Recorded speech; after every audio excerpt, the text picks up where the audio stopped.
Big boss season 7 മലയാളത്തിൻ്റെ 57ാമത്തെ ദിവസം. അങ്ങനെ ശക്തമായ ഭയങ്കരമായ കാര്യങ്ങൾ എന്ന് പറയാനുള്ളത് വളരെ കുറച്ചാണ് ഈ എപ്പിസോഡിൽ സംഭവിച്ചിട്ടുള്ളത്. ഫാമിലി മെമ്പേഴ്സ് വന്നു തുടങ്ങുന്ന ഒരാഴ്ചയാണ്. അപ്പോൾ അതുമായി റിലേറ്റ് ചെയ്തിട്ടുള്ള കുറച്ച് ഇമോഷണൽ മൊമെൻറ്റ്സിനാണ് അവർ തന്നെ ഇമ്പോർട്ടൻസ് കൊടുത്തിട്ടുള്ളതെന്നാണ് തോന്നുന്നത്. അതിനിടയിൽ ഇന്നത്തെ ദിവസം സംഭവിച്ച പ്രധാന കാര്യങ്ങളിൽ ഒന്ന് അത് നോമിനേഷനാണ്. പല ആളുകളും പലവിധ കാരണങ്ങൾ അങ്ങോട്ടും ഇങ്ങോട്ടും സൂചിപ്പിച്ചുകൊണ്ട് നോമിനേഷൻസ് ഒക്കെ നടത്തി.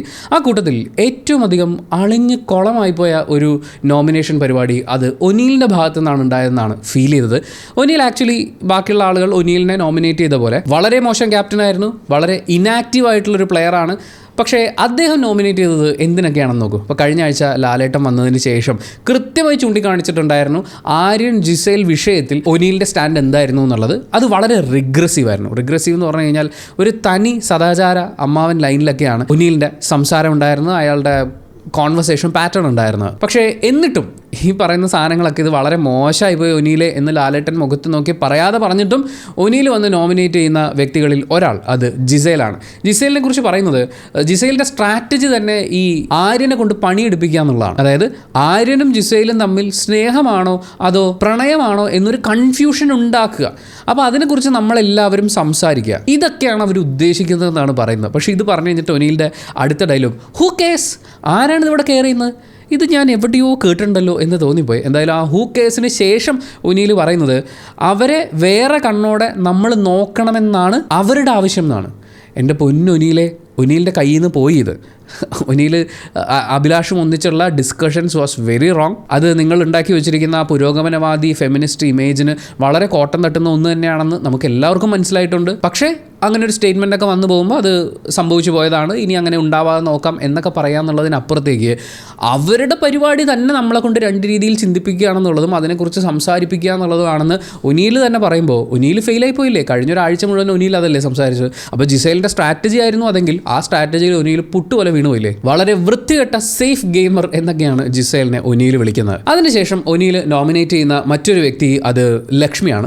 ലക്ഷ്മിയെക്കുറിച്ച് പറയുന്നത് വളരെ ജഡ്ജ്മെൻ്റലായിട്ടുള്ള, ഒരുപാട് സദാചാര ചിന്തകളൊക്കെയുള്ള, വളരെ വീക്കായിട്ടുള്ള ഫേക്കായിട്ടുള്ള ഒരു പ്ലെയർ എന്നാണ് ലക്ഷ്മിയെക്കുറിച്ച് പറയുന്നത്. ഇപ്പോൾ ബിഗ് ബോസ് ഹൗസിലുള്ള പ്ലെയേഴ്സിൽ ഏറ്റവും റിഗ്രസീവായി ചിന്തിക്കുകയും പ്രവർത്തിക്കുകയും ചെയ്യുന്ന പ്ലെയേഴ്സിൽ ഒരാളാണ് ഒനീൽ. ഞാൻ ഏറ്റവും ഫസ്റ്റ് ഒനീൽ എന്ന് പറഞ്ഞേനെ. പക്ഷേ ഈ എപ്പിസോഡിൻ്റെ അവസാന ഭാഗത്തേക്കൊക്കെ എത്തുമ്പോൾ നമ്മൾ സദാചാരത്തിൻ്റെ കൊടുമുടി കയറി അവിടെ വെന്നിക്കൊടി പാറിച്ചിരിക്കുന്ന മറ്റൊരാളെ കാണുന്നുണ്ട്. അതിനെക്കുറിച്ച് നമുക്ക് സംസാരിക്കാം. പക്ഷേ ഇപ്പോൾ ഒനീലിനെ കുറിച്ചാണല്ലോ സംസാരിക്കുന്നത്. സദാചാരവാദികളുടെ കൂട്ടത്തിൽ വളരെ പ്രധാനിയായിട്ടുള്ള ഒരാൾ. ഇത്തവണ എല്ലാവരും കൺഫെഷൻ റൂമിനകത്ത് വെച്ചിട്ടാണ് ഈ നോമിനേഷൻ പരിപാടി നിർവഹിച്ചിട്ടുള്ളത്. അതിൽ നെവിനെ നോമിനേറ്റ് ചെയ്ത ആളുകൾ അനീഷും ഷാനവാസും നൂറയുമാണ്. നിരുത്തരവാദിത്വപരമായി കളിക്കുന്നു എന്നുള്ളതാണ് അനീഷ് ചൂണ്ടിക്കാട്ടിയിട്ടുള്ളത്. ഷാനവാസും നൂറയും പറയുന്നത് വളരെ വീക്കായി വീക്ക്ലി ടാസ്ക് അത് ചെയ്തു തീർക്കാൻ യാതൊരു താല്പര്യമില്ലാത്ത രീതിയിൽ പെർഫോം ചെയ്തു എന്നുള്ളതാണ്. ഈ മൂന്ന് പേരും പറയുന്നത് ബിഗ് ബോസ് അടക്കം ശരിവെച്ചിട്ടുള്ളതാണ്. ടാസ്ക് വൃത്തിക്ക് ചെയ്യാത്തതിൻ്റെ പേരിൽ ബിഗ് ബോസ് പിടിച്ച് ജയിലിൽ അടച്ചിട്ടുള്ളതാണ്. ഇനി ഇവർ കാണാത്തൊരു കാര്യം, അല്ലെങ്കിൽ ഇവർ മെൻഷൻ ചെയ്യാതിരുന്നൊരു കാര്യം എന്ന് പറയുന്നത് ഈ ഫുഡ് അത് കൃത്യമായി എല്ലാവർക്കും ഡിസ്ട്രിബ്യൂട്ട് ചെയ്യുന്ന സമയത്ത് കഴിക്കുക എന്നുള്ളതിനപ്പുറത്തേക്ക് ഇപ്പോഴും നെവിൻ്റെ ആ ഒരു എനിക്ക് ഭക്ഷണം കഴിച്ചേ പറ്റും. അത് ലാലേട്ടൻ പോലും തമാശ രൂപേണ ആണെങ്കിൽ പോലും 50 ദിവസമൊക്കെ കഴിയുമ്പോൾ ആളുകൾ ഭക്ഷണവും റേഷനൊക്കെ വളരെയധികം കുറഞ്ഞ് മെലിഞ്ഞു വരികയാണ് ചെയ്യുക. പക്ഷേ നെവിൻ വന്നതിനേക്കാൾ കൂടുതൽ ആഹാരം നല്ലോണം കഴിക്കുന്നു എന്ന് പറയുന്ന ഒരു കാര്യമാണ്. കട്ടുതീറ്റ എന്ന് പറയുന്നത് ദാറ്റ്സ് വെരി റോങ്. പ്രത്യേകിച്ച് കൃത്യമായ റേഷൻ വിതരണം നടക്കുന്ന ബിഗ് ബോസ് ഹൗസിൽ പുറത്തിറങ്ങിയ ഓരോ കണ്ടസ്റ്റൻസും പറയുന്നുണ്ട് റേഷനൊക്കെ തീർന്നിരിക്കുകയാണ് അവിടെ എന്നുള്ളത്. അപ്പോൾ അങ്ങനൊരു സാഹചര്യത്തിൽ അതും നെവിൻ്റെ ഒരു പോരായ്മ തന്നെയാണ്. ഒനീലിനെ നോമിനേറ്റ് ചെയ്തിട്ടുള്ളത് അനീഷും ആദിലയും നൂറയുമാണ്. മോശം ക്യാപ്റ്റനായിരുന്നു എന്ന് അനീഷ് പറയുകയും ആദിലയും നൂറയും ഇയാൾ വളരെ ഇനാക്റ്റീവാണ് എന്ന് പറയുകയും ചെയ്തിട്ടുണ്ട്. അത് 100% സത്യസന്ധമായിട്ടുള്ള കാര്യം തന്നെയാണ്. ആ കൂട്ടത്തിൽ ആരും അധികം മെൻഷൻ ചെയ്യാതെ പോയ ഒരു കാര്യം, അത് കഴിഞ്ഞ ആഴ്ച ലാലേട്ടൻ ചൂണ്ടിക്കാട്ടേണ്ടി വന്നു. എന്നിട്ടും ആരും അത് ശ്രദ്ധിച്ചിട്ടില്ല. വളരെ റിഗ്രസീവായിട്ടുള്ള ഒരു തോട്ട് പ്രോസസ്സാണ് ഒനീൽ ഇപ്പോൾ പ്രത്യേകിച്ച് ആര്യൻ്റെയും ജിസേലിൻ്റെയും കാര്യത്തിൽ സംഭവിക്കുന്നത്. അഭിലാഷ് ഉണ്ടായിരുന്ന സമയത്ത് അത് ഊഞ്ഞാൽ സ്റ്റോറീസ് എന്നുള്ളൊരു കാറ്റഗറിയിലേക്ക് പോവുകയും അവരെന്തോ വലിയ ഗെയിം സ്ട്രാറ്റജി ചർച്ച ചെയ്യുകയാണ് എന്ന് ആളുകൾ വിചാരിച്ചിരിക്കുന്ന ഒരു സംഭവമായിരുന്നു. പക്ഷേ അഭിലാഷ് പോയി കഴിഞ്ഞപ്പോൾ ഒനീലിൻ്റെ ഗെയിം ആക്ച്വലി അവിടെ 0 ആണ്. സാബുമാനെ നോമിനേറ്റ് ചെയ്യുന്നത് അനുമോളും നെവിനുമാണ്. നെവിൻ നോമിനേറ്റ് ചെയ്ത ആളുകൾ എന്ന് പറയുന്നത്, അല്ലെങ്കിൽ നോമിനേറ്റ് ചെയ്യാൻ നെവിൻ പറഞ്ഞിട്ടുള്ള കാരണങ്ങൾ എന്ന് പറയുന്നത് വളരെ കൃത്യമായിട്ടുള്ള കാരണങ്ങളായിരുന്നു. അനുമോൾ പറയുന്നത് സാബുമാൻ അത്ര ആക്റ്റീവ് അല്ല എന്നുള്ളതാണ്. അതേസമയം നെവിൻ പറയുന്നത് അഴിച്ചുവിട്ടൊരു പട്ടം പോലെയാണ് സാബുമാൻ എന്നാണ്. എനിക്ക് ആ ഉദാഹരണമൊക്കെ ഇഷ്ടപ്പെട്ടു. അഴിച്ചുവിട്ടൊരു പട്ടം പോലെയാണ്. ആ പട്ടത്തിൻ്റെ നൂല് ഇടയ്ക്കിടയ്ക്ക് ആരുടെ കയ്യിലാണെന്നുള്ളത് ഇടയ്ക്കിടയ്ക്ക് മാറി വരും എന്നുള്ളതാണ്. അപ്പോൾ പല ആളുകളായി കൺട്രോൾ ചെയ്ത് സ്വന്തമായ ഒരു അഭിപ്രായമില്ലാതെ നടക്കുന്നു എന്ന് പറയുന്ന കാര്യത്തിനെ കുറച്ചും കൂടി രസകരമായി അവതരിപ്പിക്കാൻ നെവിന് പറ്റുന്നുണ്ട്. നെവിൻ പിന്നീട് ജിസേലിനെ നോമിനേറ്റ് ചെയ്യുന്നുണ്ട്. അതിനെക്കുറിച്ച് നമുക്ക് പറയാം. ഏറ്റവും അധികം നോമിനേഷൻ കിട്ടിയിട്ടുള്ള ഒരു വ്യക്തി എന്ന് പറയുന്നത് അത് ലക്ഷ്മിയാണ്. ലക്ഷ്മിയെക്കുറിച്ച് ആദില പറയുന്നത് യാതൊരു ഇൻട്രസ്റ്റും ടാസ്കിൽ ഇല്ലാതിരുന്ന ഈ ബിഗ് ബോസ് ഹൗസിൽ ഒരു പെർഫെക്റ്റ് ഫിറ്റ് അല്ലാത്തയാൾ എന്നുള്ളതാണ്. അങ്ങനെ നോക്കുമ്പോൾ നൂറ എങ്ങനെയാണ് ലക്ഷ്മിയെ ഈ കാര്യത്തിൽ നോമിനേറ്റ് ചെയ്യുക എന്നുള്ളതാണ് ഇവിടുത്തെ ചോദ്യം. കാരണം ഈ ബിഗ് ബോസ് ഹൗസിൽ നമ്മൾ നോക്കുകയാണെന്നുണ്ടെങ്കിൽ ടാസ്ക് ഒക്കെ വളരെ മോശമായി കളിച്ചുകൊണ്ടിരിക്കുന്ന, അതിനെ വളരെ റോങ് ആയിട്ടുള്ള ഒരു ഡയറക്ഷനിൽ ലീഡ് ചെയ്തുകൊണ്ടിരിക്കുന്ന, സ്വന്തമായ ഒരു ഗെയിം ഇല്ലാത്ത, നൂറയും ഷാനവാസും ആശ്വസിപ്പിക്കുന്നത് കൊണ്ട് മാത്രം ഉപദ്രവിക്കൽ സ്വഭാവം അല്ലെങ്കിൽ വളരെ റോങ് ആയിട്ടുള്ള ആ സ്വഭാവം അടക്കി വെച്ച് അവിടെ സർവൈവ് ചെയ്തു പോകുന്ന ഒരാളായിട്ടാണ് നമ്മൾ ആദിലെ ഇപ്പോൾ കണ്ടുകൊണ്ടിരിക്കുന്നത്. അങ്ങനെ ഒരാൾക്ക് ലക്ഷ്മി പെർഫെക്റ്റ് ഫിറ്റ് അല്ല എന്ന് പറയാൻ എങ്ങനെയാണ് സാധിക്കുക? അതും ഈ പറഞ്ഞ കാരണങ്ങളുണ്ട്. അനുമോൾ പറയുന്നത് ലക്ഷ്മിക്ക് ഗെയിം ഇല്ല എന്നാണ്. ഇതിൽ ഈ ആദിലയും അനുമോളും ലക്ഷ്മിക്ക് കാര്യമായ ഗെയിം ഇല്ല അല്ലെങ്കിൽ ടാസ്കുകളിൽ ഇൻട്രസ്റ്റ് ഇല്ല എന്നുള്ള കാരണം പറഞ്ഞുകൊണ്ട് നോമിനേറ്റ് ചെയ്യുന്ന സമയത്ത് നമ്മൾ മനസ്സിലാക്കേണ്ടത് ഇവർ രണ്ടുപേരും ലക്ഷ്മിയെ ഒരു ടാർഗറ്റായി കാണുന്നുണ്ട്.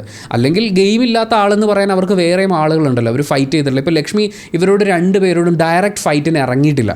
എന്നിട്ടും അവർ ലക്ഷ്മിയാണ് ടാർഗറ്റ് ചെയ്യുന്നത്. ആ ടാർഗറ്റിംഗ് പരിപാടി ഉണ്ടാകുന്നത് ലക്ഷ്മി അവരൊരു ത്രെട്ടായി കാണുന്നത് കൊണ്ടാണ്. ശരിക്കും ഈ ആഴ്ചയും കൂടി ഈ നോമിനേഷൻ പരിപാടിയിൽ ഇത്രയധികം വോട്ട് നേടി വരികയും എന്നാൽ ഈ വീക്കെൻഡിൽ സർവൈവ് ചെയ്യാൻ സാധിക്കുകയും ചെയ്യുകയാണെങ്കിൽ ലക്ഷ്മിയുടെ ഗെയിം അടുത്ത ആഴ്ച മുതൽ വളരെ സ്ട്രോങ് ആവുമെന്നാണ് നമ്മൾ മനസ്സിലാക്കുന്നത്. ഇപ്പോൾ ഇവർ പറയുന്ന പോലെ ലക്ഷ്മി ഇനാക്റ്റീവായിട്ടിരിക്കുകയാണെന്ന് നമുക്ക് ഫീൽ ചെയ്യുന്നില്ല. കാരണം ലക്ഷ്മിക്ക് അവിടെ കൃത്യമായിട്ടുള്ള ടാർഗറ്റുകളുണ്ട്. കൃത്യമായി അവർ ഓരോരോ പോയിന്റ്സ് എടുത്ത് വെച്ച് മൂവ് ചെയ്തുകൊണ്ടിരിക്കുകയാണ്. ജിസേലിനെയാണ് അവർ നിലവിൽ ടാർഗറ്റ് ചെയ്തുകൊണ്ടിരിക്കുന്നത്. ഷാനവാസിനും ഇതിൻ്റെ സൈഡിൽ കൂടി എന്ന് വെച്ചാൽ ലക്ഷ്മിയുടെ ആർഗ്യുമെൻറ്റ്സ് നിങ്ങൾ ശ്രദ്ധിച്ച് നോക്കിയിട്ടുണ്ടെങ്കിൽ ഒരു വലിയ വഴക്കും ബഹളമൊക്കെ നടക്കുകയായിരിക്കും. കാര്യമില്ലാത്ത കാര്യത്തിന് ശബ്ദം ഉണ്ടാക്കുന്നു, അതാണ് അവിടുത്തെ വഴക്കുകൾ. ആ ശബ്ദമുണ്ടാക്കലുകളൊക്കെ നടക്കുമ്പോൾ ലക്ഷ്മി ഭയങ്കരമായിട്ട് ഒബ്സർവ് ചെയ്തിട്ട് അവർ കൃത്യമായിട്ടൊരു പോയിന്റ് എടുത്ത് മുന്നിൽ വെക്കും. ആ പോയിന്റിനപ്പുറത്തേക്ക് ആ കോൺവെർസേഷൻ ഉണ്ടാവില്ല. ഇപ്പോൾ അനീഷ് ക്യാമറയുടെ മുമ്പിൽ അയാൾക്ക് കിട്ടിയ കോയിൻ്റെ ഒരു പടമൊക്കെ വരച്ച് കാണിക്കാൻ നോക്കുന്ന സമയത്ത് ഷാനവാസ് അവിടെ നിന്ന് കോമഡി കാണിക്കാൻ നോക്കുന്നുണ്ട്. ഷാനവാസെ അവിടെ നിന്ന് അളിയണ്ട, ഇങ്ങ് പോരെന്ന് പറയുമ്പോൾ ആ പരിപാടി കഴിഞ്ഞു. പിന്നെയും ഷാനവാസ് നിന്ന് അളിയുന്നുണ്ട്, പക്ഷേ ആ പരിപാടി അവിടെ തീർന്നു പോയി. അതുപോലെ ഇന്നത്തെ ദിവസം തന്നെ നമ്മൾ നോക്കുകയാണെന്നുണ്ടെങ്കിൽ ബിന്നി അടുക്കളയിൽ ഭയങ്കരമായ പ്രശ്നങ്ങൾ ഉണ്ടാക്കിക്കൊണ്ടിരിക്കുകയാണ്. ബിന്നിയുടെ ഭാഗത്ത് യാതൊരു ന്യായവുമില്ല. എന്നിട്ടും അനീഷിനെതിരെ ശബ്ദം ഉണ്ടാക്കിക്കൊണ്ടിരിക്കുകയാണ്. അപ്പോൾ ബിന്നി ക്യാപ്റ്റനായിരുന്ന കിച്ചൺ ടീമിലെ മെമ്പറായിട്ടുള്ള ലക്ഷ്മി മുന്നോട്ട് വന്നിട്ട് പറയുന്നത് അത് നമ്മുടെ ഉത്തരവാദിത്വമായിരുന്നു, നമ്മളത് ചെയ്തിട്ടില്ല, അതങ്ങ് സമ്മതിച്ചു കൊടുക്കുക എന്നുള്ളതാണ്. അവിടെ ആ കോൺവെർസേഷൻ എൻഡായിപ്പോയി. അതായത് കൃത്യമായിട്ടുള്ള വാലിഡ് ആയിട്ടുള്ള ഒരു പോയിന്റ് ഒബ്സർവ് ചെയ്ത ശേഷം എടുത്തു വെക്കുക എന്നുള്ളത് ലക്ഷ്മി അവിടെ കൃത്യമായി ചെയ്യുന്നുണ്ട്. ഈ പറഞ്ഞ കാര്യങ്ങളൊന്നും അവിടെ കൃത്യമായി പാലിക്കാതെ പോകുന്ന ആളുകളുണ്ട്. എന്നിട്ടും ഇവർ ലക്ഷ്മിയെ ടാർഗറ്റ് ചെയ്യുന്നുണ്ടെങ്കിൽ ഒന്ന്, ലക്ഷ്മി ഒരു സ്ട്രോങ് പ്ലെയർ ആവുക എന്നുള്ളത്. രണ്ട്, ലക്ഷ്മിയുടെ ഗെയിം ഇവർ ഇതുവരെ കണ്ടിട്ടില്ല, അല്ലെങ്കിൽ ലക്ഷ്മി അത് ഹോൾഡ് ചെയ്ത് പിടിച്ചിരിക്കുകയാണ്. ശരിക്കും അതൊരു ഗെയിമറിൻ്റെ വലിയ കഴിവ് തന്നെയാണ്. അയാളുടെ ഗെയിം എന്താണെന്നുള്ളത് ബാക്കിയുള്ളവർക്ക് മനസ്സിലാവുന്നില്ല, പക്ഷേ പ്രേക്ഷകരിലേക്ക് എത്തുന്നുണ്ട്. അക്ബർ ലക്ഷ്മിയെ നോമിനേറ്റ് ചെയ്യുന്ന സമയത്ത് ചൂണ്ടിക്കാണിച്ചൊരു കാര്യം, തുടക്കത്തിൽ ഒരു പുരുഷ വിരോധവും അതുമായി ബന്ധപ്പെട്ടിട്ടുള്ള ഒരു ചർച്ചയൊക്കെ ഉണ്ടാവാൻ ലക്ഷ്മി കാരണമായിട്ടുണ്ട്. പക്ഷേ ഇപ്പോൾ വളരെ ഡൗൺ ആയി നിൽക്കുകയാണ്. പ്രത്യേകിച്ച് ഒന്നും തന്നെ ലക്ഷ്മിയുടെ ഭാഗത്ത് നിന്ന് ഉണ്ടാവുന്നില്ലെന്നാണ് ഒനീൽ പറയുന്നത്. നമ്മൾ നേരത്തെ പറഞ്ഞു ജഡ്ജ്മെൻറ്റൽ, സദാചാരം, വീക്ക്, ഫേക്ക് എന്നൊക്കെ ഉള്ളത്. ജിസേൽ പറയുന്നു ലക്ഷ്മിക്ക് ഗെയിമില്ലാന്ന്. പക്ഷേ ജിസേൽ ചുറ്റും നോക്കുന്നില്ല. പല കോൺവെർസേഷൻസിലും ജിസേലിൻ്റെ പോയിന്റ്സിനെ ഇൻവാലിഡ് ആക്കുന്ന രീതിയിൽ ലക്ഷ്മി സംസാരിച്ചിട്ടുണ്ട്. അതൊരു വ്യക്തിവിരോധം പോലെയും ഉള്ളിൽ കിടപ്പുണ്ടാവും. ആദിലെ നോമിനേറ്റ് ചെയ്യുന്ന ആര്യൻ, സാബുമാൻ, ലക്ഷ്മി എന്നിവരെ നമ്മൾ കാണുന്നുണ്ട്. ലക്ഷ്മി വളരെ വാലിഡ് ആയിട്ടുള്ളൊരു പോയിന്റാണ് ആദിലെ നോമിനേറ്റ് ചെയ്യാൻ വേണ്ടിയിട്ട് പറയുന്നത്. ടാസ്ക് സീരിയസ് ആയിട്ട് എടുക്കുന്നില്ല. മാത്രമല്ല അനീഷിൻ്റെ മെക്കിട്ട് കയറി അനീഷിനെ ഇറിറ്റേറ്റ് ചെയ്യുക എന്നുള്ളതാണ് ആദിലെ മെയിനായിട്ട് ചെയ്തുകൊണ്ടിരിക്കുന്നതെന്നാണ്. അതൊരു ഗെയിം പെർസ്പെക്റ്റീവിൽ നമ്മൾ നോക്കുമ്പോൾ കൃത്യമായിട്ടുള്ള ഒബ്സർവേഷനാണ്. സാബുമാൻ പറയുന്നതും വളരെ വാലിഡ് ആയിട്ടുള്ള ഒരു കാര്യമാണ്, പ്രത്യേകിച്ച് ആദിലയുടെ കാര്യത്തിൽ. ആദിലയും നൂറയും ഇപ്പോഴും ഒരു ടീമായിട്ട് തന്നെയാണ് അവിടെ കളിച്ചുകൊണ്ടിരിക്കുന്നത്. ഒരുമിച്ച് സർവൈവ് ചെയ്യാൻ വേണ്ടിയിട്ടുള്ളൊരു ടെക്നിക്കായിരിക്കാം. പക്ഷേ അങ്ങനെ അവർ ഗെയിമായിട്ട് കളിക്കുമ്പോൾ ബാക്കിയുള്ളവർക്ക് കിട്ടാത്ത ഒരു അൺഫെയർ അഡ്വാൻറ്റേജ് ആദിലയ്ക്കും നൂറയ്ക്കും കിട്ടുന്നുണ്ട് എന്നുള്ള സാബുമാൻ്റെ ഒബ്സർവേഷനാണ്. അത് വളരെ കറക്റ്റുമാണ്. ആര്യൻ പറയുന്നത് ആദില ആക്റ്റീവ് അല്ല, പക്ഷേ ആക്റ്റീവ് ആകുന്നത് ഒരു നല്ല രീതിയിലല്ല. എന്ന് വെച്ചാൽ വെറുതെ ബഹളം വെക്കുക, ചീത്ത വിളിക്കുക, ഫിസിക്കലി അഗ്രസീവ് ആവുക, ഇതൊക്കെയാണ് ആദിലയുടെ ഭാഗത്ത് നിന്നുണ്ടാവുന്ന ഗെയിം. ഇടയ്ക്കും നിലയ്ക്കും ശാന്തമായുള്ള ആദിലയെ നമ്മൾ കാണുന്നുണ്ട്. പക്ഷെ അപ്പോഴും നമ്മൾ മനസ്സിലാക്കേണ്ടത് അവിടെ ശാന്തയാക്കാൻ വേണ്ടി നൂറയും ഷാനവാസും ഒക്കെ ഉണ്ട്. ആ ഒരു എയ്ഡ് ഇല്ലാത്ത, ആ ഒരു ഹെൽപ്പ് ഇല്ലാത്ത ആദിലയാണ് നമ്മൾ ഗെയിമിൽ കാണേണ്ടത്. പക്ഷേ സാബുമാൻ പറഞ്ഞതുപോലെ നൂറ അവിടെ ഉണ്ട്. അവരൊരു ബാലൻസിങ് ആണ്, അങ്ങോട്ടും ഇങ്ങോട്ടും കൂളാക്കുകയും കാര്യങ്ങളൊക്കെ ഡിസ്കസ് ചെയ്യുകയൊക്കെ ചെയ്തുകൊണ്ട് പോകുന്ന ആ ഒരു അൺഫെയർ അഡ്വാൻറ്റേജ് ആണ് ആദില ഇപ്പോൾ അവിടെ സേഫാക്കി നിർത്തുന്നത്. അനുമോളെ നോമിനേറ്റ് ചെയ്തിട്ടുള്ള ആളുകൾ ആര്യനും ഷാനവാസും സാബുമാനുമാണ്. ആര്യൻ പറയുന്നത് അനുമോൾക്ക് സ്വന്തമായ ഒരു ഗെയിമില്ല, മാത്രമല്ല ആളുകളെ ക്യാരക്ടർ അസാസിനേഷൻ ചെയ്യുക എന്നുള്ളതാണ് അനുമോൾ അവിടെ ചെയ്തുകൊണ്ടിരിക്കുന്ന കാര്യം. ഷാനവാസ് പറയുന്നത് മറ്റേ കോയിൻ കിട്ടുന്ന ഗെയിം വന്ന സമയത്ത് എനിക്ക് കിട്ടാത്തതുകൊണ്ട് വേറെ ആർക്കും കിട്ടണ്ട എന്ന് പറയുന്ന, ഈ തിന്നുകയില്ല തീറ്റിക്കുകയില്ല എന്ന് പറയുന്ന ഒരു ആറ്റിറ്റ്യൂഡായിരുന്നു അനുമോളുടെ ഭാഗത്ത് ഉണ്ടായെന്നാണ്. ഷാനവാസ് ഈ വീക്കിൽ കൊടുത്തിട്ടുള്ള നോമിനേഷൻസ്, അതിനയാൾ പറഞ്ഞിട്ടുള്ള കാരണങ്ങളൊക്കെ വളരെ വാലിഡ് ആയിട്ടുള്ള കൃത്യമായിട്ടുള്ള ഒബ്സർവേഷൻസ് ആയിരുന്നു. ഇതേ കാര്യം തന്നെയാണ് സാബുമാനും പറയുന്നത്. വളരെയധികം ഫേവറിറ്റിസം കാണുന്നുണ്ട്. മാത്രമല്ല തനിക്ക് കിട്ടാത്തത് ബാക്കി ആർക്കും കിട്ടണ്ട എന്ന് പറയുന്ന ഒരു ആറ്റിറ്റ്യൂഡ് അനിമോളിൽ വളരെ വ്യക്തമാണെന്നാണ്. നമ്മൾ ഈ ദിവസം നോക്കുകയാണെന്നുണ്ടെങ്കിൽ ഒരു കാറുമായിട്ട് ബന്ധപ്പെട്ട ഒരു സ്പോൺസേർഡ് ടാസ്ക് ഉണ്ടായിരുന്നു. ആ സമയത്ത് അനിമോള് യാതൊരു താല്പര്യമില്ലാത്ത പോലെ തനിക്കതിൽ നിന്ന് ബെനിഫിറ്റ് ഇല്ല എന്ന് പറയുന്ന ഒരു കാര്യം കൊണ്ടാണോ അനിമോള് വളരെ സാഡായിട്ടിരിക്കുന്നുണ്ട്. അതിനെക്കുറിച്ച് ആര്യൻ പിന്നീട് ചോദിക്കുന്നുണ്ട്, നീ മൊത്തത്തിലൊരു നെഗ് മൂഡിലാണല്ലോ എന്ന്. നൂറയെ നോമിനേറ്റ് ചെയ്യുന്നത് ലക്ഷ്മി, ജിസേൽ, അക്ബർ തുടങ്ങിയിട്ടുള്ള ആളുകളാണ്. അതിൽ ലക്ഷ്മി പറയുന്ന പോയിന്റ് വളരെ വാലിഡാണ്. ഇപ്പോഴും അവരൊരു ടീമായിട്ട് കളിക്കുന്നു, അല്ലെങ്കിൽ ആദിലെ ന്യായീകരിക്കുന്നു. ഇതെന്താ സംഭവം എന്ന് വെച്ച് കഴിഞ്ഞാൽ ബിഗ് ബോസ് ഇത് എയർ ചെയ്യുന്ന സമയത്ത്, ഈ എപ്പിസോഡ് എയർ ചെയ്യുന്ന സമയത്ത് നൂറ ആദിലെ തിരുത്താൻ ശ്രമിക്കുന്നത് നമ്മൾ കാണുന്നുണ്ട്. പക്ഷേ എല്ലാവരും ഇരിക്കുന്ന ഒരു സദസ്സിൽ വെച്ച് ആദിലെ തിരുത്താൻ ശ്രമിക്കുന്ന, അല്ലെങ്കിൽ ആദിലെ പറഞ്ഞതിലെ തെറ്റ് ചൂണ്ടിക്കാണിക്കുന്ന നൂറയെ നമ്മൾ കാണുന്നേയില്ല. ആ സമയത്തൊക്കെ ആദിലെ പ്രൊട്ടക്റ്റ് ചെയ്യാണ് നൂറ ചെയ്യുന്നത്. പിന്നെ അതുപോലെ ടാസ്ക് മനസ്സിലാക്കിയല്ല നൂറ കളിക്കുന്നത് എന്നും ലക്ഷ്മി ചൂണ്ടിക്കാണിക്കുന്നുണ്ട്. അക്ബർ പറയുന്നത് ടൂർ വന്നതുപോലെയാണ് നൂറ ഇപ്പോൾ അവിടെ ഉള്ളതെന്നാണ്. ആക്ച്വലി അങ്ങനെ തന്നെ നമുക്ക് വേണമെങ്കിൽ കാണാം. അവർ കുറച്ച് കൂട്ടുകാർ കൂടിയിട്ട് ടൂർ വന്നതാണ്, ഇടയ്ക്ക് വഴക്കും ബഹളമൊക്കെ ഉണ്ടാക്കുന്നുണ്ട്. അതിനപ്പുറത്തേക്ക് ഒരു ഗെയിമോ സ്ട്രാറ്റജിയോ അതുമായി ബന്ധപ്പെട്ടിട്ടുള്ള മൂവ്മെൻറ്റ്സോ ഒന്നും നൂറയുടെ ഭാഗത്ത് നമ്മൾ കാണുന്നില്ല. ഏതാണ്ട് അതേ കാരണം തന്നെയാണ് ജിസേൽ മുന്നോട്ട് വെക്കുന്നത്. ജിസേലിനെ നോമിനേറ്റ് ചെയ്തിട്ടുള്ള ആളുകൾ, ഒനീലിൻ്റെ കാര്യം നമ്മൾ നേരത്തെ പറഞ്ഞു, ഒനീലിനെ കൂടാതെ ബിന്നിയും അതുപോലെ നെവിനുമാണ് ജിസേലിനെ നോമിനേറ്റ് ചെയ്തിട്ടുള്ളത്. നെവിൻ മുന്നോട്ട് വെച്ച കാരണം, ആ കാരണം അവതരിപ്പിച്ച രീതി, ഇതൊക്കെ കാണുമ്പോൾ അയാൾ അവിടുന്ന് പുറത്തേക്ക് ഇറങ്ങിക്കഴിഞ്ഞാൽ പിന്നെ കൊറിയോഗ്രാഫറോ ഫാഷൻ ഡിസൈനറോ ഒക്കെ ആവുന്നതിന് പകരം അയാളൊരു സ്റ്റാൻഡപ്പ് കൊമേഡിയൻ ആവാൻ പോവുകയാണെങ്കിൽ അത് ഭയങ്കര രസമായിരിക്കും എന്നാണ്. കാരണം ജിസേലിൻ്റെ ജീവിതം ആലു പൊറാത്തയിൽ ഒതുങ്ങിപ്പോകുന്നു എന്നുള്ളതാണ് നെവിൻ അതിനൊരു കാരണമായിട്ട് പറയുന്നത്. നെവിൻ, ബിന്നി, കിച്ചൺ, ആലു പൊറോത്ത, ഈ 4 കാര്യങ്ങൾ മാത്രമായിട്ട് ഇപ്പോൾ ജിസേലിൻ്റെ ഗെയിം ചുരുങ്ങിപ്പോയിരിക്കുകയാണ്. ഇത്രയും വലിയ പ്ലാറ്റ്ഫോം കിട്ടിയിട്ട് അത് ഉപയോഗിക്കുന്നില്ല എന്ന് നെവിൻ പറയുമ്പോൾ ഏതാണ്ട് അതേ കാര്യം തന്നെയാണ് ബിന്നി പറയുന്നത്. ജിസേലിൻ്റെ ഗെയിമൊക്കെ വളരെയധികം ഒതുങ്ങിപ്പോകുന്നു, ആര്യനെ ന്യായീകരിക്കുക എന്നുള്ളതാണ് അവരുടെ ഗെയിം ഇപ്പോൾ എന്നൊക്കെ പറയുന്ന അതേ കാര്യങ്ങളൊക്കെ തന്നെ. പക്ഷേ നെവിൻ അത് അവതരിപ്പിച്ച രീതിയും വളരെ ശ്രദ്ധേയമായിരുന്നു എന്ന് തോന്നി. അനീഷിനെ നോമിനേറ്റ് ചെയ്ത ഒരൊറ്റ ആളേ ഉള്ളൂ, അത് ബിന്നിയാണ്. ഈ ടാസ്ക് ഒക്കെ ചെയ്യുന്ന സമയത്ത് ക്യാരക്ടറിൽ നിന്ന് വിട്ടുപോകുന്നു എന്ന് പറയുന്നൊരു റീസണാണ് ബിന്നി പറഞ്ഞതെങ്കിലും അന്ന് രാവിലെ ഉണ്ടായ വഴക്ക്, ബിന്നിക്ക് ഡിഫെൻഡ് ചെയ്ത് നിൽക്കാതെ അടിയറവ് പറയേണ്ടി വന്ന വഴക്ക്, അത് തന്നെ ആയിരിക്കും അനീഷിനെ നോമിനേറ്റ് ചെയ്യാനുള്ള കാരണം എന്നാണ് നമ്മൾ മനസ്സിലാക്കുന്നത്. ആ വഴക്കിനെ കുറിച്ച് പറയുമ്പോൾ കിച്ചൺ എല്ലാ കാലത്തും വൃത്തിയുടെ കാര്യത്തിൽ ഏറ്റവും പിന്നിലേക്കിരുന്ന ഒരു സ്ഥലമാണ്. ബിന്നി വെസൽ ടീമിൽ വന്ന സമയത്ത് കിച്ചൺ ക്ലീൻ അല്ലാതിരുന്ന ഒരു വിഷയത്തിന് ജിസേൽ ചൂണ്ടിക്കാണിക്കുമ്പോൾ ബിന്നി പറയുന്നുണ്ട്, നിങ്ങൾ കിച്ചൺ ടീം പാത്രങ്ങളൊക്കെ അവിടെ വെച്ചാൽ പോരാ, സിങ്കിനടുത്ത് കൊണ്ടുവെക്കണം. അതിൽ ഏതൊക്കെയാണ് കഴുകേണ്ടതെന്നും കഴുകണ്ടാത്തതെന്നും ഞങ്ങൾക്കറിയില്ല, അതുകൊണ്ട് സിങ്കിനടുത്ത് വരുന്ന പാത്രങ്ങൾ മാത്രമേ ഞങ്ങൾ കഴുകുള്ളൂ എന്നാണ്. കിച്ചൺ ടീമിൻ്റെ ഭാഗത്തു നിന്നുള്ള പ്രശ്നങ്ങളായി അനീഷ് രാവിലെ തന്നെ ചൂണ്ടിക്കാട്ടിയിട്ടുള്ള കാര്യങ്ങൾ, ഒന്ന്, ഭക്ഷണ സാധനങ്ങൾ അവിടെ നിന്ന് എടുത്ത് മാറ്റി ഫ്രിഡ്ജിൽ വെക്കേണ്ടത് ഫ്രിഡ്ജിൽ വെക്കുകയും അല്ലാതെയുള്ളത് കളയുകയും ചെയ്യാന്ന് പറയുന്ന ആ ഒരു പ്രോപ്പർ മാനേജ്മെൻറ്റ് നടന്നിട്ടില്ല. കിച്ചൺ ടീം കൈകാര്യം ചെയ്യുന്ന ഭക്ഷണമൊക്കെ വെക്കുന്ന സ്ഥലം അത് വളരെയധികം മോശമായി കിടക്കുകയായിരുന്നു.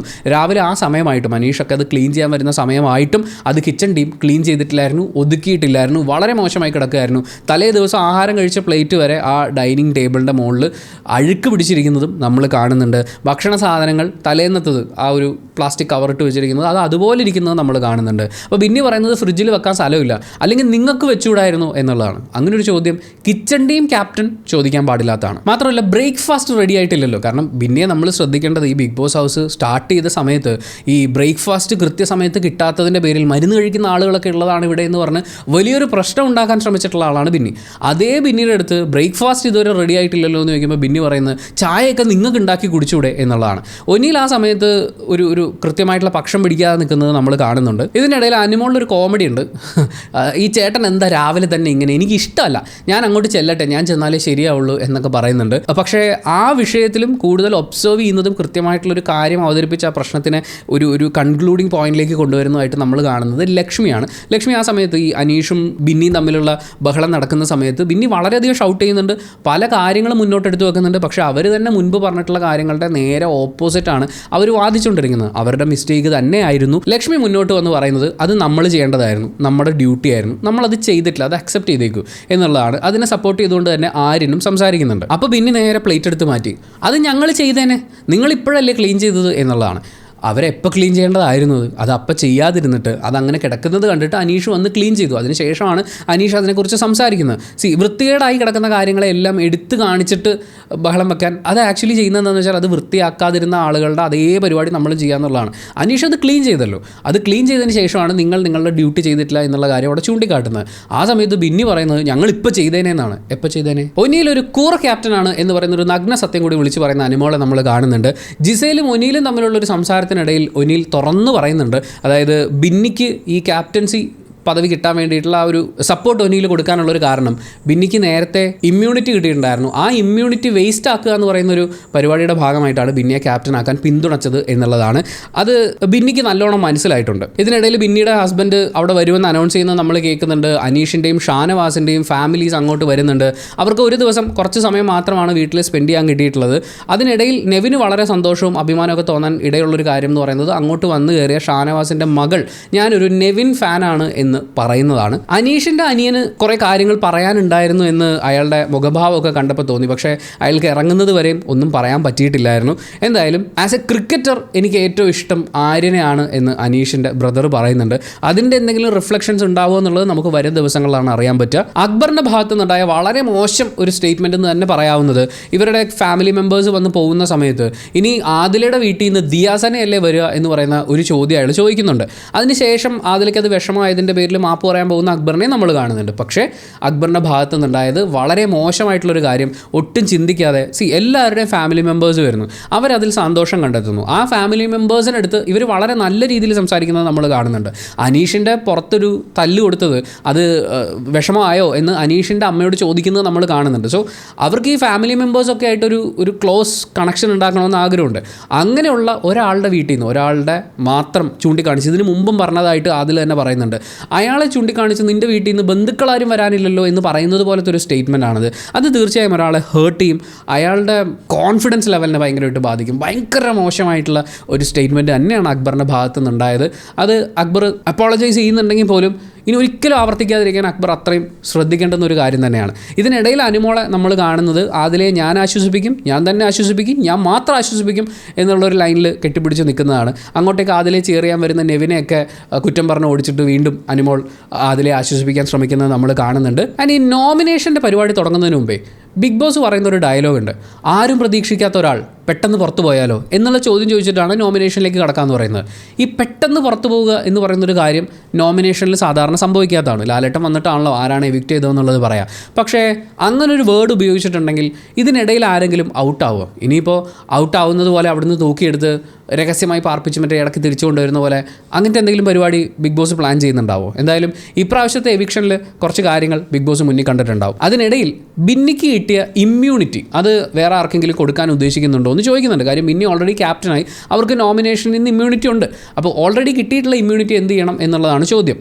വേണമെങ്കിൽ ഇപ്പോൾ ബിന്നിയുടെ ഹസ്ബൻഡ് അവിടെ വരുന്ന സമയത്ത് ബാക്കിയുള്ളവരുടെ ഫാമിലി മെമ്പേഴ്സ് താമസിക്കുന്നതിനേക്കാൾ കൂടുതൽ സമയം ബിന്നിയുടെ ഹസ്ബൻഡിന് അവിടെ സ്പെൻഡ് ചെയ്യാൻ പറ്റും. അതിന് കാരണം നൂറ് അവർക്ക് കൊടുത്തിട്ടുള്ള ആ സൂപ്പർ പവറാണ്. അപ്പോൾ സ്വന്തം ഹസ്ബൻഡ് കൂടെ വന്ന് നിൽക്കാതെ അവർക്ക് കൊടുക്കുന്ന ഒരു ഇമോഷണൽ സപ്പോർട്ട്, ഗെയിമിൽ അവരുടെ പെർഫോമൻസ് വർദ്ധിക്കാനുള്ള സാധ്യത, ഒത്തിരി സാധ്യതകളുണ്ട്. അപ്പോൾ അങ്ങനെ ബിന്നിയെ ശരിക്കും സഹായിക്കാൻ വേണ്ടി ഒരു പവർ കൊടുത്തിട്ടുള്ള നൂറയ്ക്ക് ആ ഇമ്മ്യൂണിറ്റി കൊടുക്കുക എന്ന് പറയുന്ന ഒരു കാര്യം ബിന്നി ചെയ്യുമായിരിക്കും എന്ന് കുറച്ച് ആളുകളെങ്കിലും വിചാരിച്ചിട്ടുണ്ടാവും. പക്ഷേ ഇവിടെ ബിന്നി ഒരു പ്യുവർ ഗെയിമറായിട്ടാണ് ചിന്തിച്ചിട്ടുള്ളത്. തനിക്ക് കിട്ടിയ ഇമ്മ്യൂണിറ്റി ആർക്കും കൊടുക്കുന്നില്ല എന്നുള്ളതാണ്. കാരണം ആ ഇമ്മ്യൂണിറ്റി പാഴായി പോട്ടെ എന്ന് വിചാരിച്ച് തന്നെയായിരിക്കും ബിന്നിയെ ഈ ആഴ്ച എല്ലാവരും കൂടി ക്യാപ്റ്റൻസിയിലേക്ക് നോമിനേറ്റ് ചെയ്തിട്ടുണ്ടാവുക. നമ്മളൊരു ഗെയിം പെർസ്പെക്റ്റീവിൽ നോക്കുമ്പോൾ തീർച്ചയായിട്ടും ആദിലയ്ക്കും നൂറയ്ക്കും ഇതുപോലെയുള്ള സപ്പോർട്ടുകൾ അല്ലെങ്കിൽ ഇങ്ങനെയുള്ള ഇമ്മ്യൂണിറ്റി കാര്യങ്ങളൊന്നും കൊടുക്കാതിരിക്കുന്നതാണ് നല്ലത്. കാരണം അവർ രണ്ടുപേരും നമ്മുടെ സാബുമാൻ പറഞ്ഞതുപോലെ വളരെ അൺഫെയർ ആയിട്ടുള്ള ഒരു അഡ്വാൻറ്റേജ് അനുഭവിച്ചുകൊണ്ടിരിക്കുകയാണ്. അങ്ങോട്ടും ഇങ്ങോട്ടും സപ്പോർട്ട് ചെയ്ത് അവർ മുന്നോട്ട് പോയിക്കൊണ്ടിരിക്കുകയാണ്. അതിൽ ആരെങ്കിലും ഒരാൾ ഔട്ടായതിനു ശേഷം മാത്രമാണ് ഇവരിൽ ആരെങ്കിലും ഒരാൾ നല്ല ഗെയിമറാണോ എന്നുള്ളത് നമുക്ക് മനസ്സിലാവുള്ളൂ. ആക്ച്വലി അവിടെ ഗെയിമൊന്നും സംഭവിക്കുന്നില്ല. കൂട്ടായ കുറച്ച് ആക്രമണങ്ങളും പരസ്പര സഹകരണത്തിലും ഒക്കെ അങ്ങനെ മുന്നോട്ട് പോയിക്കൊണ്ടിരിക്കുകയാണ്. മാത്രമല്ല ഇവരുടെ വോട്ട് ബാങ്ക് എന്ന് പറയുന്നത് ഒന്നാണ്. ഒരു സെറ്റ് ഓഫ് ഫാൻസ് തന്നെയാണ് രണ്ടുപേർക്കും ഉള്ളത്. സോ ഇവരിൽ ഒരാൾ പുറത്തു പോകുക എന്നുള്ളത് ഈ ഗെയിമിനെ വളരെയധികം ബൂസ്റ്റ് ചെയ്യും. നമ്മൾ ഈ പറയുന്ന ആദില നൂറ സെൻറ്റിമെൻറ്റ്സിന് അപ്പുറത്തേക്ക് ഇതിനൊരു ഗെയിമായി കാണുമ്പോൾ ഇത്തരം ബെനിഫിറ്റുകളൊന്നും കൊടുക്കാതിരിക്കുന്നത് തന്നെയാണ് നല്ലത്. അത് ബിന്നി ചെയ്തത് വളരെ കറക്റ്റുമാണ്. പിന്നെ ബിന്നിയുടെ ഹസ്ബൻഡ് വരുന്നത് നമ്മൾ കാണുന്നുണ്ട്. നെവിൻ അവർക്ക് വേണ്ടിയിട്ട് ഒനിയിലൊക്കെ കിടക്കുന്ന ബെഡിൽ കുറേ റോസാപ്പൂ വിതളുകളൊക്കെ വിതറിയിട്ടതൊക്കെ നമ്മൾ കാണുന്നുണ്ട്. പക്ഷേ ഒനിയിൽ പറയുന്നത് എന്നോട് ചോദിച്ചിട്ടല്ലല്ലോ, അതുകൊണ്ട് ഞാനത് കൊടുക്കില്ല എന്നാണ്. ബിന്നിയും ഹസ്ബൻഡും അവർ റെന ഫാത്തിമയൊക്കെ കിടന്നിരുന്ന ആ ഒരു കട്ടിലാണ് കിടക്കുന്നത്. നെവിൻ അവരെ ഇടയ്ക്കിടയ്ക്ക് ഇറിറ്റേറ്റ് ചെയ്യുന്നത് നമ്മൾ കാണുന്നുണ്ട്. ഞാൻ എൻ്റെ ഭാര്യയെ കണ്ടിട്ട് 19 ദിവസമായി, ഞങ്ങൾക്ക് സംസാരിക്കാനുണ്ടെന്നൊക്കെ ബിന്നിയുടെ ഹസ്ബൻഡ് പറയുന്നുണ്ട്. പക്ഷേ അതൊരു ഫൺ മോഡിൽ അങ്ങോട്ടും ഇങ്ങോട്ടും പോവാണ്. ബട്ട് സ്റ്റിൽ അവർക്ക് കുറച്ച് സമയം സ്പേസ് കൊടുക്കുക എന്നുള്ളത് വളരെ ഇമ്പോർട്ടൻ്റ് ആണല്ലോ. ഇതിനിടയിലാണ് ആര്യൻ അനുമോളെ നന്നായി ഒന്ന് മാന്തുന്നത്. നീ സുഖമായിരിക്കുന്നോ എന്നുള്ള ചോദ്യം ചോദിക്കുമ്പോൾ സുഖം കുറവാണ് എന്നുള്ളതാണ് അനുമോള് പറയുന്നത്. ആ ചോദ്യത്തിൽ ചാടിക്കേറി ഇവർ അങ്ങനെ റിയാക്ട് ചെയ്യുന്നതുകൊണ്ടാണ് ആര്യന് പിന്നീടുള്ള ഒരു സംസാരത്തിനുള്ള സാധ്യത ഉണ്ടാകുന്നത്. എന്ന് വെച്ച് കഴിഞ്ഞാൽ അവർ പ്രൊവോക്ഡായി ഇരിക്കുകയായിരുന്നു ഓൾറെഡി. ആര്യൻ അതിനെ കുറച്ചും കൂടി ഒന്ന് മൂപ്പിക്കുകയാണ് ചെയ്യുന്നത്. സുഖം കുറവാണെന്ന് പറയുമ്പോൾ എന്തൊരു ദാരിദ്ര്യാവസ്ഥ പോലെ. നിന്റെ ബോയ് ഫ്രണ്ട് ഒക്കെ വരുമോ, നിന്റെ ഹസ്ബൻഡ് വരുമോ, നിന്റെ ലവർ വരുമോ എന്നൊക്കെ ആര്യൻ ഇങ്ങനെ ചോദിക്കുന്നുണ്ട്. ഹസ്ബൻഡ് വരും എന്നുള്ള മറുപടിക്ക് ആര്യൻ തിരിച്ച് പറയുന്നൊരു കാര്യം, ഹസ്ബൻഡ് വരണം, നിന്നെയൊക്കെ നന്നാക്കാൻ ജീവിതത്തിൽ ഒരാൾ സ്നേഹിക്കാൻ വേണം എന്നാണ് പറയുന്നത്. അതായത് ഈ സ്നേഹം അനുഭവിക്കാത്തതിൻ്റെ, നല്ല സൗഹൃദങ്ങൾ അനുഭവിക്കാത്തതിൻ്റെ ഒക്കെ ഒരു കുഴപ്പമാണ് ഈ സദാചാര കണ്ണുകൾ. ഈ ആര്യൻ ജിസേൽ വിഷയം ഓൾറെഡി അനുമോള് അത് കുത്തിപ്പൊക്കിയിട്ടുണ്ടായിരുന്നു. ലാസ്റ്റ് വീക്കെൻഡിലും ലാലേട്ടൻ ചോദിക്കുന്ന സമയത്ത് ഞാനിപ്പോൾ ഒന്നും കണ്ടാലും മിണ്ടാറില്ല എന്നാണ് അനുമോള് പറഞ്ഞിട്ടുള്ളത്. അപ്പോൾ ആ കാര്യങ്ങളൊക്കെ മുൻനിർത്തിക്കൊണ്ട് ആര്യൻ്റെ ഉള്ളിൽ ഈ ഒരു ദേഷ്യം ഉണ്ടാവാൻ സാധ്യതയുണ്ട്. അത് അവതരിപ്പിക്കാൻ ബിഗ് ബോസ് അനുവദിച്ചിട്ടുള്ള, ബിഗ് ബോസ് ഈ കാര്യമൊന്നും വിലക്കുന്നത് നമ്മൾ കേൾക്കുന്നില്ല. സോ ബിഗ് ബോസ് ഹൗസിൽ അനുവദനീയമായ ഒരു ഭാഷ ഉപയോഗിച്ചുകൊണ്ട് ആര്യൻ അയാൾക്ക് പറയാനുള്ളത് പറയുകയാണ്. അതിനുശേഷമുള്ള കോൺവെർസേഷനിലും നിനക്ക് സുഖമൊക്കെ കിട്ടുന്നുണ്ടല്ലോ, നീ ഭയങ്കര ഹാപ്പി ആയിട്ടിരിക്കുകയാണല്ലോ, നിനക്ക് ആവശ്യമുള്ളതൊക്കെ കിട്ടുന്നുണ്ടല്ലോ എന്നൊക്കെയുള്ള സ്റ്റേറ്റ്മെൻറ്റ്സിലൂടെ അനുമോൾ സ്ഥാപിക്കാൻ ശ്രമിക്കുന്ന ചില കാര്യങ്ങളൊക്കെ ഉണ്ട്. അനുമോൾക്ക് ബേസിക് സെക്സ് എഡ്യൂക്കേഷൻ ഇല്ലാത്തതിൻ്റെ, അല്ലെങ്കിൽ ലൈംഗികതയെക്കുറിച്ച് അവരുടെ മനസ്സിൽ ഉറഞ്ഞു കിടക്കുന്ന ചില തെറ്റായ ചിന്തകളുടെ പ്രതിഫലനമാണ് പിന്നീട് അങ്ങോട്ട് ഈ കോൺവെർസേഷന് ശേഷവും നമ്മൾ കാണുന്നത്. ബിന്നിയും നൂബിനും ഒരു കട്ടിൽ ഒരുമിച്ച് കിടക്കുകയാണ്. അവരൊരു പുതപ്പ് പുതച്ചിട്ടുണ്ട്. ബിന്നി നൂബിനെ ഹഗ് ചെയ്ത് കിടക്കണം. അവർ സംസാരിച്ചുകൊണ്ടിരിക്കുകയാണ്. തൊട്ടപ്പുറത്തെ കട്ടിലിൽ നെവിനുണ്ട്, ഒനീലുണ്ട്. അപ്പോൾ ഇവരൊക്കെ സീൻ പിടിക്കുന്നു എന്ന് പറഞ്ഞുകൊണ്ട് അനുമോൾ ചെയ്യുന്നൊരു കാര്യം, പുതപ്പെല്ലാം എടുത്തുകൊണ്ട് വന്ന് ഈ നെവിനും ആ ടീം കാണാതിരിക്കാൻ പാകത്തിന് പുതപ്പൊക്കെ അട്ടിക്ക് കൊണ്ടുവച്ച് തലയണയൊക്കെ കൊണ്ടുവച്ചിട്ട് അനുമോൾ പറയുന്നൊരു ഡയലോഗ്, വെളുപ്പിന് 5 മണിക്ക് മറൈൻ ഡ്രൈവിൽ സീൻ പിടിക്കാൻ പോകുന്നൊരു സ്വഭാവം ഇവനുണ്ട് എന്നുള്ള രീതിയിലാണ്. വെളുപ്പിന് 5 മണിക്ക് മറൈൻ ഡ്രൈവ് എന്നൊക്കെ പറയുന്നത് ഇതുപോലെ ആളുകൾ ഉമ്മ വെക്കാൻ വേണ്ടി മാത്രം വരുന്ന, അവരുടെ സീൻ പിടിക്കാൻ വേണ്ടി മാത്രം ബാക്കിയുള്ളവർ പോകുന്നൊരു സ്ഥലമൊന്നും അല്ല അനുമോളെ എന്ന് പറയാനുണ്ട്. അതവിടെ നിൽക്കട്ടെ. പക്ഷേ അനുമോൾ എന്താണ് അവിടെ ഒളിപ്പിക്കാൻ ശ്രമിക്കുന്നത്? ബിന്നിയും നൂബിനും സ്വന്തമായി ചിന്തിക്കാൻ കഴിവുള്ള 2 ഇൻഡിവിജ്വൽസ് ആണ്. അവർ വിവാഹിതരാണ്. പിന്നെ അവരുടെ ഒരു പ്രൈവസി ഉറപ്പാക്കുക എന്നുള്ളത് ബിഗ് ബോസിൻ്റെ ഉത്തരവാദിത്തമല്ല. ബിഗ് ബോസ് അങ്ങനെ ഒരു സംഭവം നിങ്ങൾക്കുണ്ടെന്ന് അവരോട് പറയുന്നേ ഇല്ല. അതുകൊണ്ടാണ് എല്ലാവരും കിടക്കുന്ന അതേ സ്പേസിൽ തന്നെ ക്യാമറയൊക്കെ ഉള്ളെടുത്ത് തന്നെ അവരെ ഒരുമിച്ച് കിടക്കാൻ അനുവദിക്കുന്നത്. അവർക്കറിയാം ഇത്രയും ക്യാമറയും കാര്യങ്ങളും ഉണ്ട്. മാത്രമല്ല ഇത് അതിനുള്ളൊരു സമയമല്ല. ഈ പുതപ്പിൻ്റെ അടിയിലേക്ക് ആണും പെണ്ണും ഒരുമിച്ച് കയറി അപ്പത്തൊട്ട് പരിപാടിയാണ് എന്ന് ചിന്തിക്കുന്ന അനുമോൾക്കും അനുമോളെപ്പോലെ ചിന്തിക്കുന്നവർക്കുമാണ് ബിന്നിയും നൂബിനും കെട്ടിപ്പിടിച്ച് കിടക്കുന്ന, അല്ലെങ്കിൽ അവർ ഒരുമിച്ച് കിടക്കുന്ന ഒരു കട്ടിലിൽ ബാക്കിയുള്ളവർക്ക് പിടിക്കാനുള്ള സീൻ ഉണ്ടാവുമെന്നും അത് ബാക്കിയുള്ളവരിൽ നിന്ന് മറയ്ക്കാൻ അവർക്ക് വളരെയധികം വ്യഗ്രത ഉണ്ടാവുമെന്ന് പറയുന്നൊരു ചിന്ത ഉണ്ടാവുന്നത്. അവർ ആക്ച്വലി അവിടെ വർത്താനം പറഞ്ഞ് കിടക്കുകയാണ്. ഒരു പുതപ്പ് വന്നാൽ അപ്പം ലൈംഗികതയാണ് എന്ന് ചിന്തിക്കുന്ന അനുമോൾ അതുകൊണ്ട് ഇവരുടെ ഈ ഒരു കാര്യം മറയ്ക്കാൻ വേണ്ടിയിട്ടുള്ള ശ്രമം നടത്തുന്നുണ്ട്. നെവിൻ അതെല്ലാം വലിച്ചു പറിച്ച് കളയുന്നുണ്ട്. എന്താ നിൻ്റെ പ്രശ്നമെന്ന് ചോദിക്കുമ്പോൾ അനുമോൾ പറയുന്നത് എനിക്ക് നിന്നെ ഇഷ്ടമല്ലെന്നാണ്. എന്നെ ഇഷ്ടമല്ലെങ്കിൽ നീ ഇറങ്ങിപ്പോക്കോന്ന് നെവിനും പറയുന്നുണ്ട്. പക്ഷേ അതേ നെവിൻ അനുമോളുടെ കട്ടിലിൽ പോയി കിടക്കുന്ന സമയത്ത് ഞാൻ വരുന്നവരെ ഇവിടെ കിടന്നോ എന്ന് പറഞ്ഞ് നെവിന് പുതപ്പിട്ട് കൊടുക്കുന്നുണ്ട്. പുതപ്പിട്ട് കൊടുത്തിട്ട് ഇവിടുന്ന് നിനക്ക് കൃത്യമായി സീൻ പിടിക്കാൻ പറ്റുമെന്ന് പറഞ്ഞ്, ആര്യനെയും ജിസേലിനെയുമാണ് സൂചിപ്പിക്കുന്നത്, സീൻ പിടിക്കാൻ പറ്റുമെന്ന് പറഞ്ഞ് തലേണയൊക്കെ സെറ്റ് ചെയ്ത് നെവിന് വെച്ച് കൊടുത്ത് കുസൃതിച്ചിരിയുമായി പോകുന്ന അനുമോളെ നമ്മൾ കാണുന്നുണ്ട്. അപ്പോൾ അവിടെ സീൻ പിടിക്കാം, അപ്പുറത്ത് സീൻ പിടിക്കാൻ പോകരുത്. അതായത് പുതപ്പിൻ്റെ അടിയിൽ അവിടെ ബിന്നിയും നൂബിനും കിടന്നാലും ഇവിടെ ആര്യനും ജിസയിലും കിടന്നാലും പുതപ്പിൻ്റെ അടിയിൽ സീൻ തന്നെയാണുള്ളത്. ആ സീൻ പിടിക്കണോ വേണ്ടിയോ തീരുമാനിക്കുന്നത് ഞങ്ങൾ അനുവദിക്കുന്ന ബന്ധമാണോ എന്ന് നോക്കിയിട്ടാണ്. അവിടെ ബിന്നിക്കും നൂബിനും നമ്മൾ പ്രൈവസി കൊടുക്കണം. കാര്യം അവർ കല്യാണം കഴിഞ്ഞാണല്ലോ. ഇവിടെ കല്യാണം കഴിക്കാത്ത 2 പേർ പുതപ്പിൻ്റെ അടിയിലുണ്ടെങ്കിൽ ആ സീൻ ആർക്കും പിടിക്കാം. അതിനെക്കുറിച്ച് എന്ത് അപവാദവും പറഞ്ഞു നടക്കാം. അങ്ങനത്തെ എല്ലാ വൃത്തികെട്ട കാര്യങ്ങളും നമുക്കിവിടെ പറയാനുള്ള സ്കോപ്പ് ഉണ്ട് എന്ന് പറയുന്ന ചീഞ്ഞ് അളിഞ്ഞ് ചളകുളമായി കിടക്കുന്ന സദാചാര ചിന്താഗതികളുടെ ഒരു ബൈ പ്രൊഡക്റ്റാണ് അനുമോളുടെ ഈ ആക്റ്റുകളെല്ലാം. നമ്മൾ മനുഷ്യന്മാരെ ചില കാര്യങ്ങൾ കാണുമ്പോൾ അതിനെ പെർട്ടിക്കുലറായി ചില കാര്യങ്ങളോട് മാത്രം അസോസിയേറ്റ് ചെയ്യുന്നുണ്ടെങ്കിൽ ഒന്നുകിൽ നമ്മുടെ സ്വഭാവത്തിലെ ഒരു വൈകൃതമായിരിക്കാം അത്, അല്ലെങ്കിൽ നമ്മൾ അതുമാത്രം കണ്ട് ശീലിച്ചു എന്നുള്ളതുകൊണ്ടായിരിക്കാം. പക്ഷേ അതുമാത്രമല്ലെന്നും അവിടെ വേറെ ഒരുപാട് കാര്യങ്ങൾ അസോസിയേറ്റ് ചെയ്യാൻ സാധിക്കുമെന്നും നമ്മൾ ഒരു കാര്യത്തിൽ മാത്രം ഫോക്കസ് ചെയ്തിരിക്കുന്നത് നമ്മുടെ കുഴപ്പമാണെന്നും നമ്മൾ തിരിച്ചറിയേണ്ടതുണ്ട്. ഈ ബന്ധങ്ങൾ എന്ന് പറയുന്നത്, എസ്പെഷ്യലി ആണും പെണ്ണും ഒക്കെ ഒരുമിച്ച് വരുന്ന ബന്ധങ്ങൾ എന്ന് പറയുന്നത്, അത് ലൈംഗികതയ്ക്കും അപ്പുറത്ത് അവിടെ സൗഹൃദമുണ്ട്, അവിടെ സ്നേഹമുണ്ട്, അവിടെ ഒരുമിച്ച് കിടക്കാനുള്ള കോൺഫിഡൻസ് ഉണ്ട്, പരസ്പര ബഹുമാനമുണ്ട് എന്നൊന്നും അനുമോൾക്ക് ഇവിടെ ചിന്തിക്കാൻ പറ്റുന്നില്ല. അതിന് നമുക്ക് കണ്ടെത്താൻ പറ്റുന്ന ഒരൊറ്റ റീസണേ ഉള്ളൂ, ലൈംഗിക വിദ്യാഭ്യാസത്തിൻ്റെ കുറവാണ്, അല്ലെങ്കിൽ അതുമായി ബന്ധപ്പെട്ട് അവരുടെ ഉള്ളിൽ ഉറഞ്ഞു കിടക്കുന്ന ചില തെറ്റായ ചിന്തകളാണ്. പുതപ്പും ആണും പെണ്ണും വന്നു കഴിഞ്ഞാൽ പിന്നെ അവിടെ വേറെ ഒന്നും നടക്കാനില്ല എന്നുള്ള അനുമോളുടെ ചിന്ത കുറേയും കൂടി അനാവരണം ചെയ്യപ്പെടുന്ന ഒരു സാഹചര്യമാണ് നമ്മളിവിടെ കണ്ടിട്ടുള്ളത്. നിങ്ങൾ ആരെങ്കിലും അനുമോളുടെ ഒരു വെൽവിഷർ ആണെങ്കിൽ, അവരൊരു നല്ല ജീവിതം നയിക്കുന്നത്, ഭാവിയിൽ നയിക്കുന്നത് കാണാൻ ആഗ്രഹമുണ്ടെങ്കിൽ ബിഗ് ബോസ് ഹൗസിൽ നിന്ന് പുറത്തിറങ്ങിക്കഴിഞ്ഞാൽ അവർ ഏറ്റവും ആദ്യം സെക്സ് എഡ്യൂക്കേഷൻ ഉറപ്പാക്കണം. എന്തായാലും ഇനിയുള്ള ദിവസങ്ങളിലും അവിടെ തിരുത്തി കൊടുക്കാൻ ആരും ഇല്ലാത്തതുകൊണ്ട് അനുമോളും പുതപ്പും ഒരുമിച്ച് തന്നെ ഫൈനൽ വരെയൊക്കെ മത്സരിക്കുമോ എന്നുള്ളത് നമുക്ക് വരും ദിവസങ്ങളിൽ കണ്ടറിയാം. അപ്പോൾ thank you so much for watching this video. Video ഇഷ്ടപ്പെട്ടാൽ ലൈക്ക് ചെയ്യുക, കമൻറ്റ് ചെയ്യുക, ഷെയർ ചെയ്യുക, സബ്സ്ക്രൈബ് ചെയ്യുന്ന കാര്യം പരിഗണിക്കുക.